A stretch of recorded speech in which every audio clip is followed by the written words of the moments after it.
یہ سورہ زمر میں اللہ تعالیٰ فرماتا ہے قیامت کے دن کا منظر، کیسے قیامت قائم ہوگی۔ وَنُفِخَ فِي الصُّورِ فَصَعِقَ مَنْ فِي السَّمَاوَاتِ وَمَنْ فِي الْأَرْضِ إِلَّا مَنْ شَاءَ اللَّهُ، سور پھونکی جائے گی۔ ہوگا کہ ایک وقت آئے گا اس کا جب دنیا اینڈ ہونے والی، ختم ہونے والی۔ سائنس بھی آج اس بات کو تسلیم کر رہا ہے کہ یہ جو سولار سسٹم ہے اس کی ایک عمر ہے، اس کی ایک ایج ہے، اس کے بعد یہ ختم ہونے کے قریب آئے گا۔ تارے اپنی اپنی عمر مکمل کر کے بلیک ہولز میں جا رہے ہیں۔ گیلیکسی کے اندر جو سٹارز ہیں ان کی عمر ایک لیمیٹڈ عمر بتائی جا رہی ہے، اس میں سورج کی بھی عمر ہے، چاند کی بھی عمر بتائی جا رہی ہے۔ یہ سائنس کی باتیں ہیں، لیکن اللہ نے قرآن میں فرمایا چاند اور سورج یہ ٹکرا دیے جائیں گے، تارے ایک دوسرے سے سب ٹکرا دیے جائیں گے۔ اذا الشمس کورت واذا النجوم انکدرت، 30ویں پارے میں اللہ تعالیٰ نے اس میں فرمایا جب سورج کو یعنی ٹکرا دیا جائے گا اور ستارے آپس میں ٹکرا دیے جائیں گے اور سورج کالا ہو جائے گا، یعنی کچھ نہ کے برابر رہ جائے گا قیامت کے قریب۔ وَإِذَا الْجِبَالُ سُيِّرَتْ، اور پہاڑ جو ہے نا اڑا دیے جائیں گے اور سمندروں میں آگ لگا دی جائے گی، زمین پوری ختم کر دی جائے گی۔ اور سورہ قارعہ میں آپ نے پڑھا ہوگا یوم یکون الناس کالفراش المبثوث وتکون الجبال کالعہن المنفوش، تم لوگوں کو دیکھو گے کہ پتنگوں کی طرح سے اڑ رہے ہوں گے، اور پہاڑوں کو دیکھو گے کہ روئی کا پھا جو ہوتا ہے، روئی کا پہا اس طرح سے پہاڑ بکھر چکے ہوں گے۔ اور اس کے بعد یہ قیامت جو آنی ہے اس کا یعنی پروسیس کس طرح سے، شروعات کیسی ہوگی، وہ ایک لمبی گفتگو ہے۔ مختصراً عرض کرتا ہوں کہ آیات حضور اکرم صلی اللہ تعالیٰ علیہ وسلم کی احادیث میں جو نشانیاں بیان کی گئی ہیں اس اعتبار سے قیامت کے قریب بڑی بڑی نشانیاں آئیں گی۔ دجال آئے گا، دابۃ الارض آئے گا، یاجوج ماجوج نکلیں گے، پھر اس کے بعد سورج پچھم سے نکلے گا۔ یہ سب بڑی بڑی نشانیاں ہیں۔ حضرت عیسیٰ علیہ السلام کا نزول اس سے پہلے، یہ سب ہو جانے کے بعد پھر روئے زمین پر سے مسلمان ختم ہو جائیں گے۔ پھر ایک وقت آئے گا کہ جب سب لوگ اپنے اپنے کاموں میں مصروف ہوں گے، کوئی کسی کو پڑی نہ ہوگی، اور پھر دنیا میں سب اپنے اپنے کاموں میں اس طرح سے مصروف ہوں گے، کوئی کپڑا کاٹ رہا ہے، کوئی دودھ دوہ رہا ہے، کوئی کھیتی باڑی میں ہل چلا رہا ہے۔ اللہ تعالیٰ قرآن میں فرماتا ہے کہ تم دیکھو گے ان زلزلۃ الساعۃ شیء عظیم یوم ترونھا تذہل کل مرضعۃ عما ارضعت وتضع کل ذات حمل حملھا، اچانک ایک سور کی آواز آئے گی۔ وہی سور آج ہم نے تلاوت میں پڑھا ہے۔ اسرافیل علیہ السلام اللہ کے ایک فرشتے ہیں، ایک باجے کی شکل کی چیز وہ لے کر کھڑے ہیں، وہ بجانا شروع کریں گے۔ شروع میں دھیمی دھیمی آواز آئے گی اور یہ آواز بڑھتی چلی جائے گی، یہاں تک کہ یہ آواز اتنی سخت ہو جائے گی کہ جو جہاں تھا وہیں کھڑا رہ جائے گا۔ کپڑا کاٹ رہا تھا اس کے ہاتھ سے کینچی گر گئی، جو کھیتی باڑی کر رہا تھا، ہل چلا رہا تھا، وہ وہیں کا وہیں رک جائے گا۔ دودھ دوہنے والا اس کا ہاتھ ویسے ہی رہ جائے گا، یہاں تک کہ حاملہ عورتوں کے پیٹ سے بچہ نکل کر گر جائے گا، جو عورتیں حمل سے ہوں گی۔ اور اس کے بعد پھر ایسی غشی، پھر سب پر موت طاری ہوگی اور زلزلے آئیں گے اور پوری زمین کو ہلا کر کے ختم کر دیا جائے گا۔ یہ قیامت ہے، یہ قیامت ہے۔ سور پھونکنے پر سارے انسان جتنے روئے زمین پر ہیں سب کے سب ختم ہو جائیں گے۔ اس کے بعد اللہ تعالیٰ فرماتا ہے ثم نفخ فیہ اخری، پھر دوسری بار سور پھونکنے کا حکم ہوگا۔ لیکن کیسے؟ سور جب حضرت اسرافیل علیہ السلام پھونکیں گے، پہلے انسانوں کی موت، پھر یہاں پر جتنی مخلوقات ہیں، جنات ہیں، جانور ہیں، سب کی موت، چرند پرند تو چھوڑے، نباتات، یہ پیڑ پودوں میں کی جان ختم۔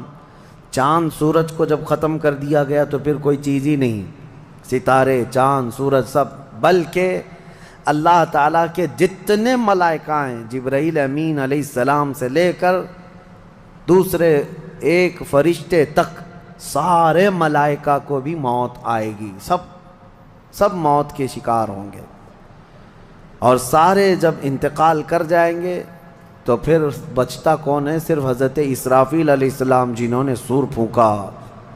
اب ان کو سور پھونکنے کا حکم جو تھا وہ کہا جائے گا روک دو اب۔ پھر اللہ تعالی حضرت اسرافیل علیہ السلام کو بھی موت طاری کرے گا، اور روح نکالنے والا فرشتہ کون ہے؟ ملک الموت اسرائیل علیہ السلام۔ اب تک یہ سب کی روح نکال چکے ہوں گے، اور پھر اللہ تعالیٰ اسرائیل علیہ السلام کی بھی روح نکال دے گا۔ اسرائیل جو سب کی روح نکالتے ہیں، ان کو بھی موت ہے، ان کو بھی موت ہے۔ اور پھر ہم نے پڑھا کل شیء ہالک الا وجہہ، ہر شے فنا ہو جائے گی سوائے رب العالمین کے۔ کل من علیہا فان ویبقى وجہ ربک ذو الجلال والاکرام، جو کچھ بھی ہے سب فنا ہو جائے گا، تمہارے رب کی ذات صرف باقی رہے گی، کوئی نہیں باقی رہے گا۔ پھر جب مولا کی مرضی ہوگی، رب تبارک و تعالیٰ دوبارہ اسرافیل علیہ السلام کو اٹھائے گا۔ اسرافیل علیہ السلام دوبارہ اٹھیں گے، اور پھر ان سے کہا جائے گا دوبارہ سور پھونکو، پھر سے پھونکو۔ اب جب دوبارہ حضرت اسرافیل علیہ السلام سور پھونکیں گے تو یہ زندگی کا سور ہے۔ پہلے والا یہ نفخہ اولا اس کو کہتے ہیں، وہ موت کا تھا، اور نفخہ ثانیہ حیات کا ہے، زندگی کا ہے۔ اب رب تعالیٰ نے جو وعدہ فرمایا تھا کہ ہم تمہیں موت کے بعد دوبارہ اٹھائیں گے، یہ وعدہ اس وقت پورا ہوگا۔ اب دوسرے مرتبہ جب سور پھونکنا شروع کرتے ہیں اسرافیل علیہ السلام، کتنے انسان آئے گئے، آدم علیہ السلام سے لے کر قیامت تک، سب وہ زمینوں میں جہاں کہیں ہوں گے، کسی کو جلا کر ختم کر دیا گیا ہو، کسی کو جانور کھا گیا ہو، کسی کو پانی میں ختم کر دیا ہو، کسی بھی طرح سے، لیکن مولا تعالیٰ سب کو اٹھانے والا ہے۔ لیکن فرمایا حدیث پاک میں ہے کہ یہ دوسری سور پھونکنے کے بعد سب سے پہلے روئے زمین پر جو اٹھیں گے وہ محمد الرسول اللہ کی ذات۔ میرے آقا صلی اللہ تعالیٰ علیہ وسلم فرماتے ہیں میں اپنی قبر سے اٹھوں گا سب سے پہلے، اور محشر کے میدان کی طرف جو حضور جائیں گے تو فرماتے ہیں حضور صلی اللہ علیہ وسلم اٹھیں گے، ان کے بعد ابو بکر صدیق، ان کے بعد عمر فاروق رضی اللہ تعالیٰ عنہ، پھر ساری کائنات کو اللہ اٹھائے گا۔ اور جب رسول کریم صلی اللہ تعالیٰ علیہ وسلم فرماتے ہیں میں میدان قیامت میں اس حال میں آؤں گا کہ میرا ایک ہاتھ ابو بکر کے کندھے پر ہوگا، دوسرا عمر ابن خطاب کے کندھے پر ہوگا۔ یقیناً وہ اس دن کے دولہا ہیں۔ قیامت کا منظر ہے جب رسول کریم صلی اللہ تعالیٰ علیہ وسلم تشریف لائیں۔ اور اس کے بعد رب تعالیٰ نے فرمایا، سورہ زمر میں 2 آیتیں آئی ہیں، وَسِيقَ الَّذِينَ كَفَرُوا إِلَى جَهَنَّمَ زُمَرًا، اب جو کفار تھے ان سب کو کھینچ کر کے لایا جائے گا میدان قیامت میں۔ پہلے تو میں آپ کو بتا دوں پوری تفصیلات قیامت کے میدان میں، اس کے بعد ان آیتوں کی تفسیر پر آتا ہوں۔ پھر جب سب کو اٹھا دیا گیا تو ایک زمین ہوگی، اب وہ زمین کہاں ہوگی وہ اللہ بہتر جانتا ہے کس جگہ، کیونکہ یہ زمین ہے ہی نہیں، یہ آسمان ہے ہی نہیں، تو پھر اس وقت بنے گا کیا یہ اللہ ہی بہتر جانے۔ کہاں بنے گا، کس طرح بنے گا، اس میں ہم نہ سوچ سکتے ہیں نہ مثال دے سکتے ہیں۔ اب آپ مجھے بتاؤ، یہ جو زمین جس پہ آپ بیٹھے ہیں یہ ختم ہونے والی، کیا رہے گا نیچے؟ آسمان جو دکھ رہا ہے یہ بھی ختم ہونے والا ہے، پھر کیا رہے گا اوپر ہمیں نہیں معلوم۔ لیکن اللہ کریم ایک زمین بنائے گا جس کے متعلق کہا گیا وہ تانبے اور پیتل سے بنی ہوئی ہوگی، یہ مٹی والی زمین نہیں۔ اور پھر اس کے بعد سورج کو پھر دوبارہ زندہ کیا جائے گا، اور سورج کو سب کے سروں پر لا کر کھڑا کر دیا جائے گا۔ اب وہ زمین اور جس میں سارے انسانوں کو جمع کر دیا گیا ہے، آپ اندازہ کریں وہ زمین میں نہ کوئی عمارت ہوگی نہ درخت ہوگا، وہ بالکل فلیٹ زمین ہے، صرف میدان ہی میدان ہے۔ ایسا نہیں ہے کہ یہاں پر کوئی میدان اور تھوڑی دور کے بعد کوئی عمارت دکھے گی یا کوئی درخت دکھے گا یا کوئی پہاڑ، نہیں، کچھ نہیں، صرف سیدھی زمین۔ اسی لیے کہ وہاں تم 500 سال بھی اس میدان میں بھاگتے رہو گے تو سائے کے لیے ایک پتا بھی نہیں ملے گا، ایک پتا بھی نہیں، کہاں سایہ حاصل کر سکو۔ لیکن کچھ خوش نصیبوں کے لیے اللہ نے فرمایا کہ عرش کا سایہ انہیں اللہ عطا فرمائے گا۔ وہ کون لوگ ہیں؟ ان میں کئی لوگ ہیں، جس میں سے ایک ہی میں بتاتا ہوں، رجل تعلق قلبہ بالمساجد، وہ ایسا آدمی جس کا دل مسجدوں میں لگا ہوا ہے، قیامت کے دن اسے اللہ عرش کا سایہ عطا فرمائے گا۔ آپ کی نماز ہو گئی، بیٹھے کیوں ہیں؟ نماز ہو گئی، نماز کے بعد چلے جانا چاہیے، لیکن تمہارا دل مسجد میں لگا ہوا ہے۔ انہی لوگوں کی فضیلت میں ہے جب قیامت کے دن کوئی سایہ نہ ہوگا، ان لوگوں کے لیے اللہ عرش کا سایہ عطا کرے گا۔ اب یہ جو سارے لوگ جمع ہوں گے، کسی کو کچھ پتہ نہیں کہ ہونا کیا ہے، کسی کو نہیں پتہ کہ کیا ہونا ہے، نفسا نفسی کا عالم ہے اور سب ایک دوسرے کو تک رہے ہیں۔ اب یہی مسئلہ ہے کہ سارے لوگ وہاں پہ کفار بھی ہوں گے، مشرکین بھی ہوں گے، جتنی امتیں پہلے آئی تھی وہ بھی ہیں، انبیاء بھی ہیں، اولیاء بھی ہیں، صلحاء بھی ہیں، صحابہ بھی ہیں، علماء بھی ہیں، سب ہیں، لیکن کسی کو کچھ سوچتا نہیں کہ کیا کیا جائے۔ یہی بے خبری سے پوری مخلوق جو ہے انبیاء کے پاس جاتی ہے۔ انبیاء میں سب سے پہلے ابو البشر سیدنا آدم علیہ السلام سے کہتے ہیں سارے لوگ، آپ تو ہم سب کے باپ ہیں، ہمارے لیے اللہ کی بارگاہ میں سفارش کریں کہ کچھ ہمارے متعلق کیا حکم ہے وہ پتہ چل جائے، ہمیں کہاں جانا ہے، جنت میں یا دوزخ میں، یہ ابھی پتہ چل جائے، حساب بھی نہیں شروع ہو رہا ہے۔ تو آدم علیہ السلام نے فرمایا، وہ فرمائیں گے کہ اے لوگو جاؤ، اس لیے کہ مجھے ڈر ہے اللہ کریم کی بارگاہ میں نے جنت میں وہ ممنوع شجر کا جو پھل کھا لیا تھا، مجھے آج بھی اس کا احساس ہے کہ کہیں رب تبارک و تعالیٰ مجھے اس پر عتاب نہ فرما دے، جاؤ کسی اور کے پاس۔ جتنے نبیوں کے پاس یہ قوم جاتی تھی وہ انبیاء کرام یہ کہتے آج ہمیں خوف ہے اللہ کریم کی بارگاہ میں، وہ قہار ہے، وہ جبار ہے۔ اور میں نے آج ایک آیت یہ بھی پڑھی ہے سورہ مومن میں، اللہ نے فرمایا لمن الملک اليوم، اس دن یہ آواز آئے گی، آج کی بادشاہت کس کی ہے، آج کی بادشاہت کس کی ہے؟ پھر اللہ خود فرمائے گا للہ الواحد القہار، ایک قہر کرنے والے خدا کی آج بادشاہت ہے۔ اس دن صرف اس کی سلطنت ہوگی، صرف اس کی حکومت ہے۔ انبیاء، ملائکہ سب ڈرے ہوئے ہیں، پتہ نہیں برسوں یہ قوم گھومتی رہے گی مخلوق۔ عیسیٰ علیہ السلام فرمائیں گے کہ اے لوگو جاؤ محمد الرسول اللہ کے پاس، آج وہ تمہاری سنیں گے اور اللہ ان کی سنے گا۔ پوری مخلوق جب نبی کریم صلی اللہ علیہ وسلم کے پاس آتی ہے تو نبی پاک صلی اللہ تعالیٰ علیہ وسلم فرماتے ہیں ہاں میں اسی کے انتظار میں ہوں۔ پھر حضور صلی اللہ علیہ وسلم سجدے میں گرتے ہیں اور اللہ کو منانے لگتے ہیں کہ مولا ہے تو تیرے بندے، تو حساب تو شروع فرما۔ اس کو کہتے ہیں شفاعت کبریٰ۔ یہ کیا ہے؟ شفاعت کبریٰ، بڑی شفاعت۔ یہ سب کے لیے، کافروں کے لیے، مشرکوں کے لیے، سب کے لیے۔ یعنی حضور کی پہلی شفاعت کس کام کی تھی؟ کہ اللہ حساب تو شروع کرے، یہ شفاعت کبریٰ ہے، حساب شروع کرے مولا تعالی۔ ساری انسانیت کے لیے حضور جب سجدے میں گرتے ہیں اللہ کریم فرماتا ہے ارفع رأسک یا محمد۔ حضور نے یہ فرمایا ہے کہ اس دن میں سجدے میں ایسی ثنا اور ایسی حمد بیان کروں گا اللہ کی جو آج تک کسی نے نہیں بیان کی ہوگی، اور اسی دن مجھے اللہ وہ تلقین بھی فرمائے گا۔ اور جب حضور ثنا کر رہے ہوں گے اللہ فرماتا ہے ارفع رأسک یا محمد، اے محمد صلی اللہ علیہ وسلم اپنا سر اٹھائیے، آپ مانگیے آپ کو دیا جائے گا، آپ پوچھئے آپ کو جواب دیا جائے گا۔ یہ پہلا سوال ہے اللہ کی بارگاہ میں قیامت کے دن، اور پہلا جواب ہے، باقی کسی بندے کو کوئی جواب نہیں تھا۔ اللہ کی بارگاہ میں حضور نے جب یہ عرض کیا تو رب تعالیٰ فرماتا ہے ملائکہ کو جس کی ڈیوٹی تھی، جس کا کام تھا کہ میدان قیامت میں میزان عمل لگا دیا جائے، حساب و کتاب ہوں، سب کے نامہ اعمال ان کے ہاتھوں میں دیے جائیں، سب کو پڑھنے کا حکم دیا جائے. اب حساب کا آرڈر آ گیا، حکم آ گیا، تو لوگ تھوڑی راحت کی سانس لیتے ہیں کہ چلو حساب شروع ہونے والا ہے. لیکن ابھی اتنا آسان نہیں ہے، اتنا آسان نہیں. اب فرشتے لا رہے ہیں سب کے اعمال نامے. لوگوں کو ایسا لگتا ہے اعمال نامہ یہ 4 پنے کا ہوگا.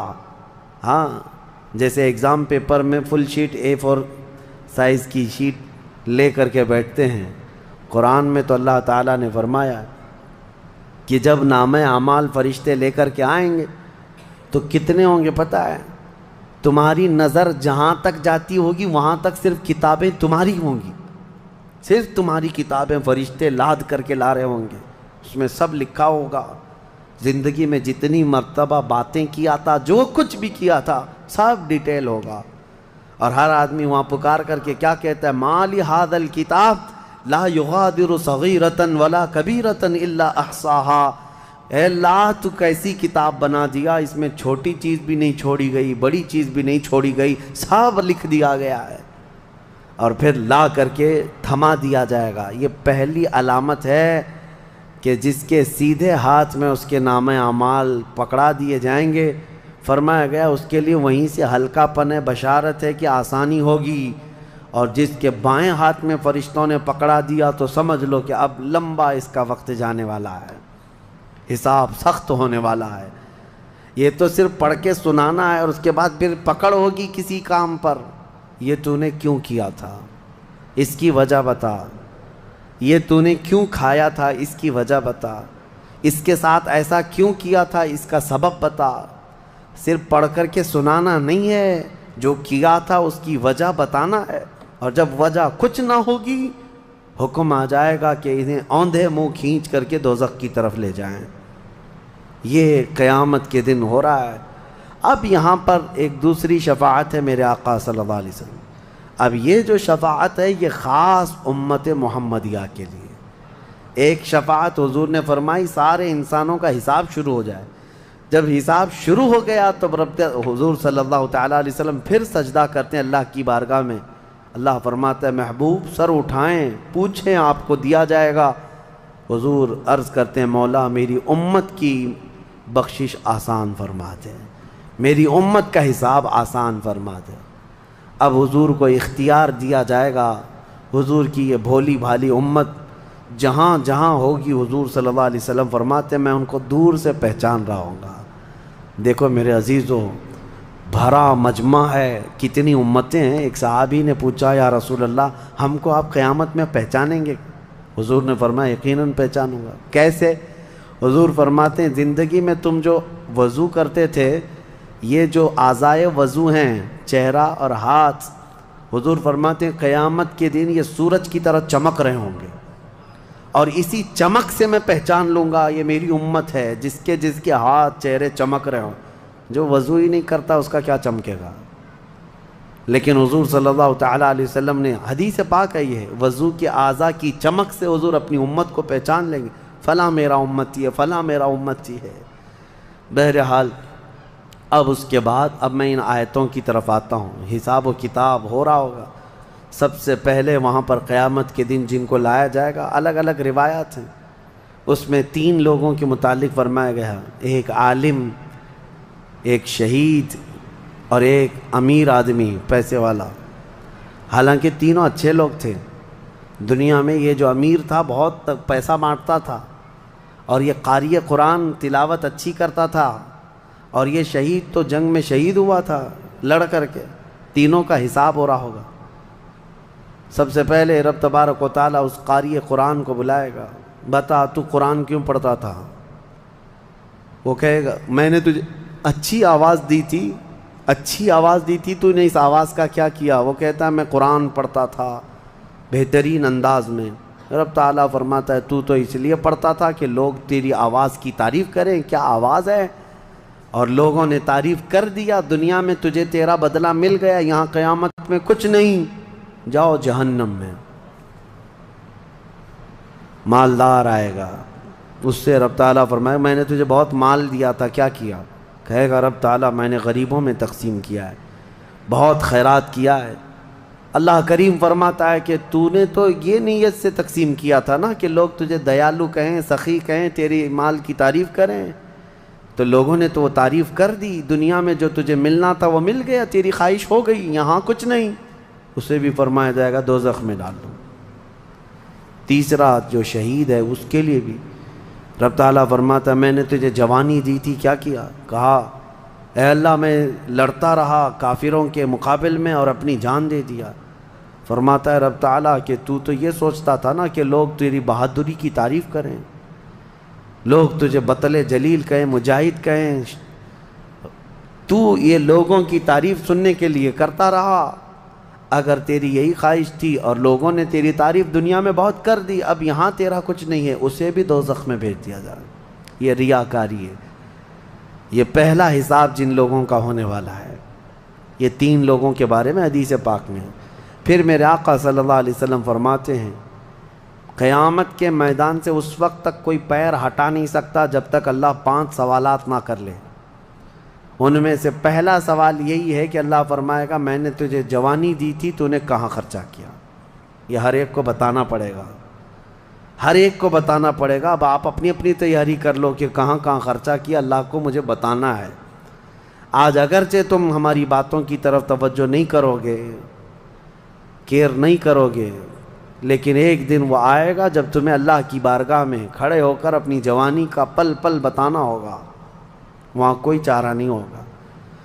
وہی اب آیت کریمہ ہے وَسِيقَ الَّذِينَ كَفَرُوا إِلَى جَهَنَّمَ زُمَرًا حَتَّى إِذَا جَاءُوهَا فُتِحَتْ أَبْوَابُهَا وَقَالَ لَهُمْ خَزَنَتُهَا، کافروں کی جماعت کو فرشتے کھینچتے ہوئے دوزخ کی طرف لائیں گے۔ دوزخ کیسی ہوگی میں انشاءاللہ العزیز اس کو عرض کروں گا آخری میں، رمضان کے آخر میں، کیونکہ یہ جو عشرہ گزر رہا ہے یہ جہنم سے آزادی کا عشرہ ہے۔ کاش اللہ ہمارا نام بھی آزاد ہونے والوں میں شامل فرمائے، کہ جہنم سے آزاد ہونے والوں میں ہمارا نام شامل ہو گیا تو پھر قسمت ہی قسمت سے۔ جب لایا جائے گا دوزخ کے کنارے جماعت کی جماعتیں آ رہی ہوں گی، جماعت یہاں پر اللہ نے فرمایا زمرہ یعنی بہت کثیر تعداد میں جماعت کو کھینچ کر کے لایا جائے گا۔ پھر دوزخ کے دروازے کھول دیے جائیں گے، فتحت ابوابها، دروازے کھول دیے جائیں۔ وقال لهم خزنتها، اور جو دربان ہے دوزخ کے دروازے پر، حضرت مالک وہ فرشتے ہیں، بڑے سخت قسم کے فرشتے ہیں، وہ ان سے پوچھیں گے، جو جماعت دوزخ میں ڈالے جانے کے لیے لائی جا رہی ہوگی ان کو پہلے پوچھیں گے الم یأتکم رسل منکم یتلون علیکم آیات ربکم وینذرونکم لقاء یومکم ھذا، اے لوگو کیا تمہارے پاس اللہ کا کوئی رسول نہیں آیا تھا؟ کیا تمہیں اللہ کی آیتیں پڑھ کر کے کسی نے نہیں سنایا تھا؟ یا آج کے دن کے بارے میں تمہیں کسی نے ڈرایا نہیں تھا کہ قیامت آنے والی ہے؟ یہ دوزخ کا فرشتہ لوگوں سے پوچھے گا۔ قرآن میں اللہ فرماتا ہے تو لوگ کیا کہیں گے؟ قالوا بلا ولکن حقت کلمۃ العذاب، وہ کہیں گے ہاں کیوں نہیں آئے تو تھے لیکن ہم جھٹلا دیے تھے، نبیوں کے پیچھے نہیں چلے، قیامت کے دن پر یقین نہیں رکھے، اور عذاب ہمارے اوپر واجب ہو گیا، ہم جا رہے ہیں۔ قیل ادخلوا ابواب جہنم خالدین فیہا، ان سے کہا جائے گا ادخلوا ابواب جہنم، داخل ہو جاؤ جہنم کے دروازوں میں، خالدین فیہا، ہمیشہ تم رہو گے یہاں پر۔ یہ کافروں کے لیے ایسی آواز آئے گی کہ وہ چیخ مارتے ہوئے دوزخ میں کود رہے ہوں گے۔ فبئس مثوى المتکبرین، اللہ فرماتا ہے کیا ہی بری جگہ ہے، کیا ہی برا ٹھکانہ ہے یہ گھمنڈ کرنے والوں کا، زمین پہ اترانے والوں کا جو اللہ کو نہیں مانتے تھے۔ اب سنیے 1000 سال تک دوزخ میں جلتے کڑتے رہیں گے، پکارتے رہیں گے اے مالک اے مالک اے مالک اے مالک۔ کون؟ جو دربان دوزخ ہے، دربان ہے دوزخ کے دروازے کا، وہ 1000 سال کے بعد سن کر کے پوچھیں گے کیا بات ہے تمہاری، کیا چاہتے ہو؟ کفار و مشرکین کہیں گے کہ ہماری بات کرا دے اللہ سے، ہماری بات کرا دے اللہ سے کہ کچھ ہم پر بھی رحم ہو جائے۔ حضرت مالک کہتے ہیں خدا قہار ہے غضب پر، خدا قہار ہے غضب پر۔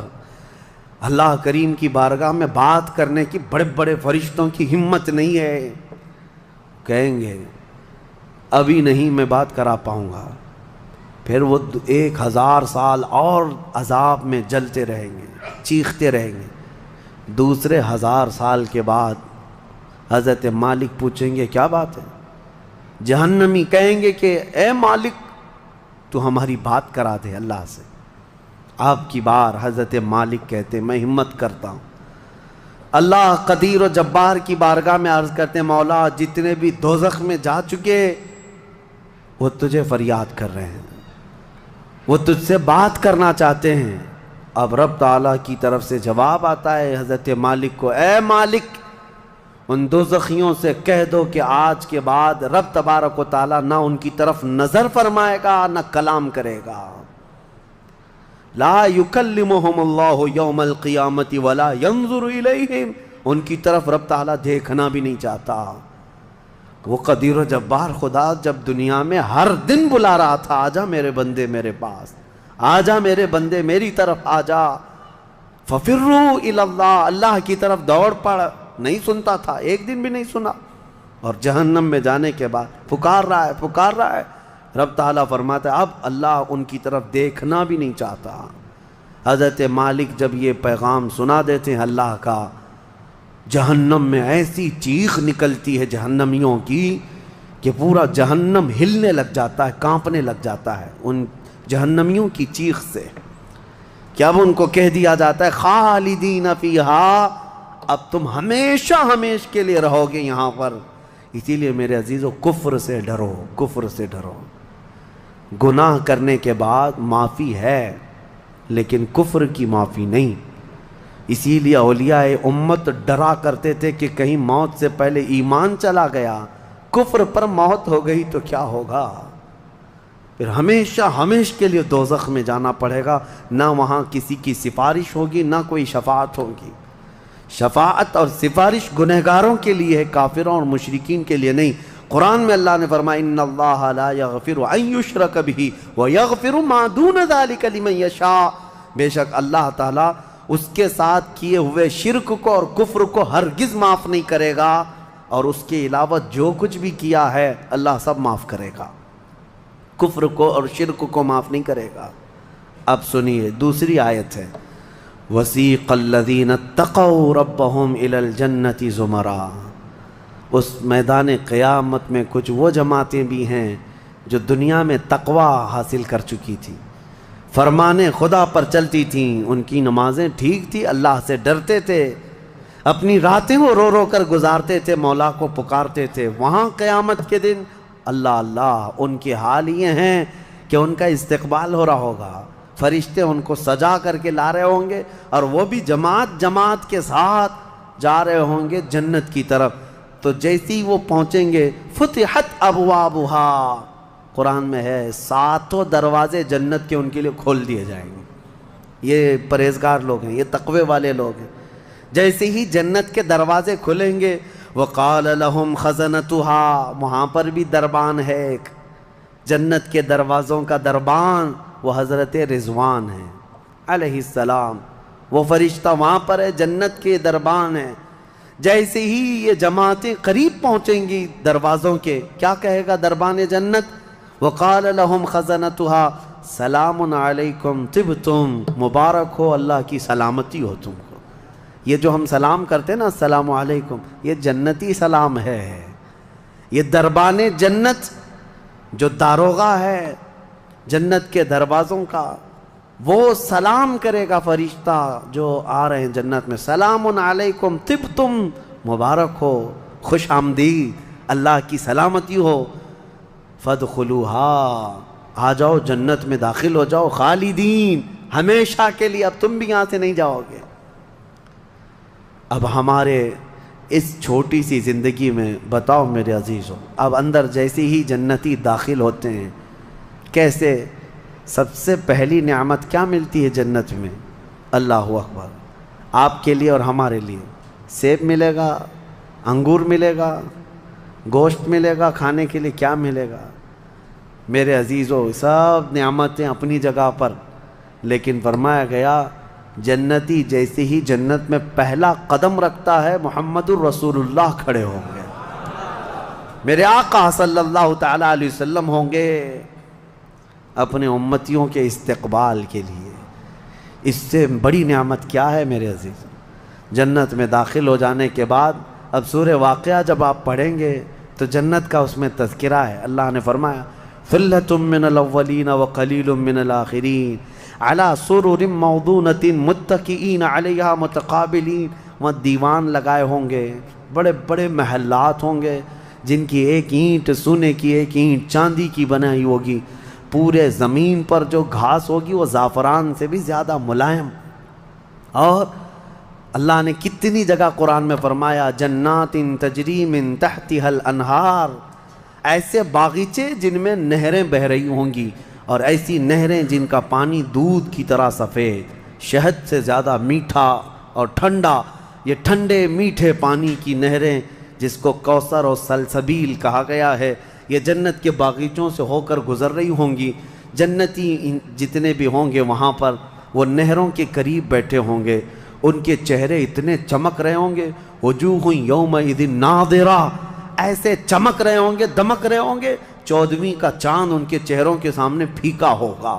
یہ جنتیوں کے چہرے ہوں گے، اور وہ اپنے جب جنتی محل میں جائیں گے، ایک محل سامنے ہوگا، دوسرا محل ادھر ہوگا، آمنے سامنے جنتی باتیں کرتے ہوئے بیٹھیں گے۔ یہ قرآن پاک میں اللہ نے فرمایا ان کی خدمت کے لیے غلمان، لڑکے بھی ہوں گے، حوران جنت، وہ جنتیوں کی خدمت کے لیے ان کی بیویاں وہاں پر بنائی جائیں گی، وہ اتنی حسین و جمیل خوبصورت ہیں کہ جنتی کے لیے آج تک نہ ویسی خوبصورتی یا حسن دنیا میں کسی نے سنا ہے نہ دیکھا۔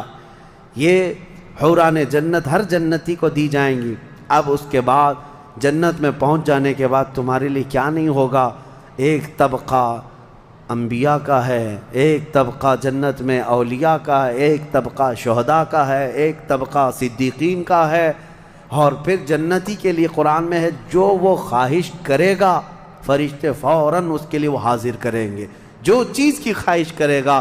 جس دن تمہاری وہاں خواہش ہوگی کہ مجھے یہاں غریب نواز کا دربار دیکھنا ہے، جنت میں غوث پاک کہاں ہے وہاں جانا ہے، صحابہ میں خلفائے راشدین کہاں ہیں وہاں جانا ہے، انبیاء اکرام کہاں ہیں، شہداء و صالحین کہاں ہیں وہاں جانا ہے۔ جنتی گھوم رہا ہوگا، اور کیا ہی بہتر ہوگا جنتی جب یہ خواہش کرے گا مجھے محمد الرسول اللہ کے محل میں جانا ہے، وہاں بھی اسے پہنچایا جائے گا۔ وہ ہر ایک بڑے سے بڑے انبیاء، صالحین، شہداء اور رسولان اعظام کے ہاں جاتا رہے گا، آتا رہے گا، جاتا رہے گا، آتا رہے گا۔ جنت کی نعمتیں اس کی ختم نہیں ہوں گی، یہاں تک کہ اللہ کریم فرمائے گا حوران جنت کو یہ میرے وہ بندے ہیں جو صرف میری حمد سنتے تھے دنیا میں، اے حوران جنت تم اپنی میٹھی آواز میں اب میری حمد ان کو یہاں سناؤ۔ 100 سال تک وہ حوران جنت انہیں حمد سناتی رہیں گی۔ پھر جنتیوں سے اللہ پوچھے گا پیٹ بھر گیا؟ وہ جنتی کہیں گے مولا اور تیری تعریف سننے کا دل کرتا ہے۔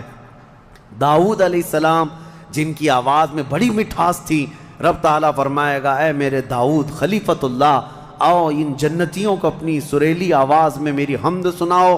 اب وہ 100 سال تک سناتے رہیں گے، اور جنتی مدہوش ہوں گے اور سنتے رہیں گے، یہ جنت کے ترانے وہاں پر سنائے جا رہے ہیں۔ اس کے بعد پھر رب تعالیٰ فرمائے گا اب تم سیراب ہو گئے کہ داؤد علیہ السلام کی زبان سے تو چڑیاں بھی سننے کے لیے کھڑی ہو جاتی تھی، پرندے بھی ہوا میں رک جاتے تھے۔ اب جنتی کہیں گے کہ مولا اور تیری حمد ہو اور تیری تعریف ہو، ہم سننا چاہتے ہیں۔ رب تعالیٰ جب فرمائے گا اے فرشتوں حجابات ہٹاؤ، اب میں سناؤں گا اور میرے بندے سنیں گے۔